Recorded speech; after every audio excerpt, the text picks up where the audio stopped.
Hey Black Dads, welcome back. Today I'm going to talk about what you should have in your hospital bags.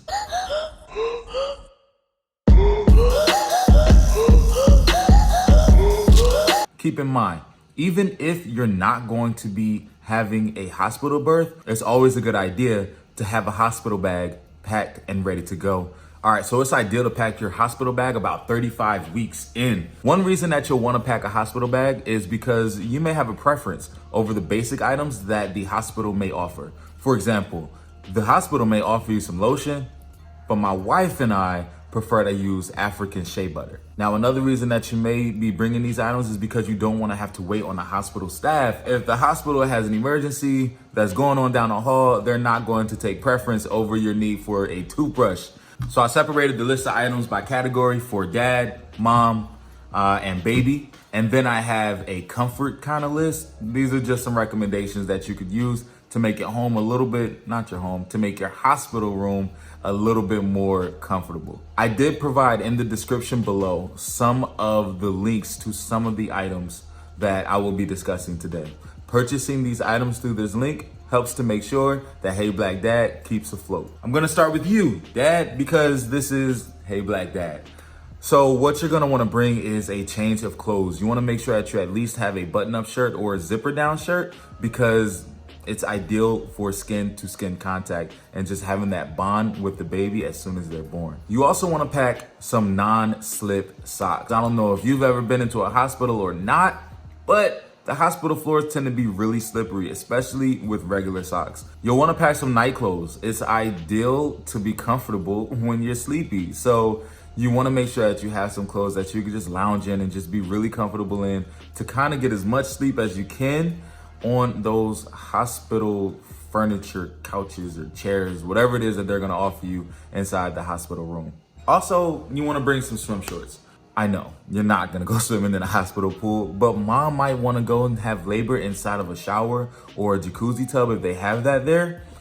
So she might want your help when it comes to comfort measures. So if you're gonna be in the shower or the hot tub or the tub, you wanna make sure that you have some swim trunks to be comfortable in. Finally, you want to bring some shower shoes for the shower or the tub that you might be helping your wife give labor in. For mom, you wanna make sure that she has a really comfortable change of clothes so that she can just, lounge after she gives birth and also when she leaves the hospital. Also for mom, you wanna get her some non-slip socks as well because, like I said, the hospital floors are pretty slippery. Finally, you wanna bring some night clothes for mom as well. She wants to be comfortable as much as you wanna be comfortable. For the baby, this is a cool little list here. You wanna make sure that you have at least 2 outfits, right? One outfit is going to be for the first picture that the baby's gonna be in, and you wanna have another outfit for when the baby's going to leave. You wanna make sure that these outfits are infant size and then size 0 to 3 months, just because you never really know how big or small the baby might come out. Also, keep in mind the seasons, right? If you're gonna be having a baby in the fall, you might wanna pack a little bit more layers. But if you're gonna be having a baby in the summer, you don't wanna pack so many layers. And also, if you're gonna have a baby in the winter or the cooler months, you wanna have like a nice little hat for the baby to keep the baby's head warm. In the wintertime, you wanna make sure that you have a car seat cover for the baby as well, because it's gonna be ideal for making sure that the baby is kept warm all the time. Car seats are not tested for coats, for baby coats or infant jackets or whatever. So you wanna make sure that you have a car seat cover. Now I have information on the testing of car seats. I'm gonna add that in the description below. And that information is going to be for the newborn car seat safety. Hey, you wanna have a diaper bag for this baby. The hospital is gonna give you some diapers and everything so you can leave the diaper bag and all the other items inside of the car. You don't really need to bring it inside of the hospital. Finally, you wanna make sure that you have your car seat packed in your car and already set up. The hospital will not let you leave the hospital without a car seat for the newborn baby. You wanna make sure that you have that car seat and make sure that you install it properly. There is a link that I'm going to be adding in the description below that's going to give you information for the National Child Passenger Safety Program. This is a program that helps to ensure car seats are safely installed.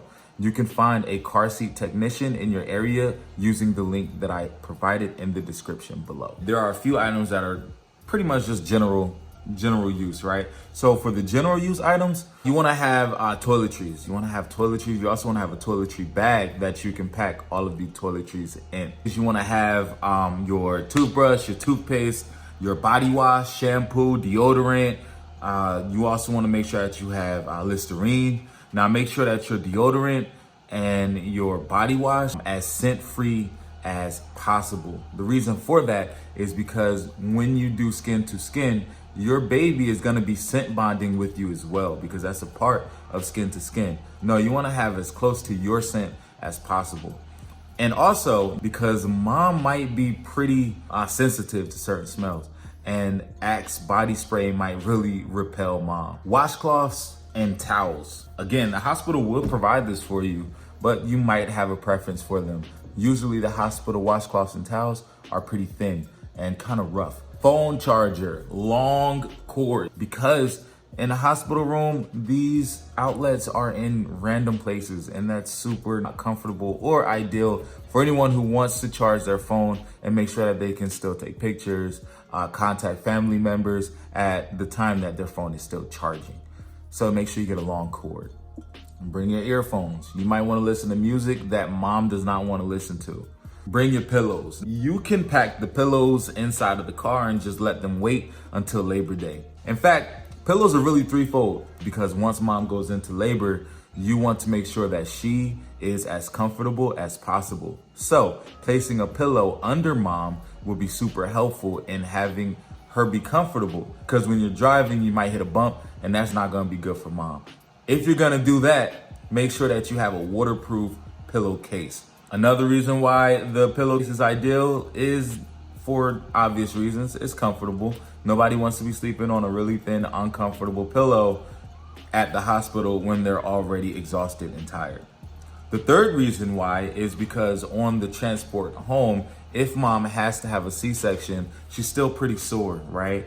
And she would want something to hold on to. As many moms have said, after they get a C-section, they want to have a pillow to hold on to. It's really comfortable, and it helps them to maintain some level of comfort. So bringing a pillow while you're transporting home to hug on to for mom is a really ideal situation. Bring a book for your entertainment. Magazine, something that's gonna keep your mind occupied. Again, no one knows how long labor might be once you get to the hospital.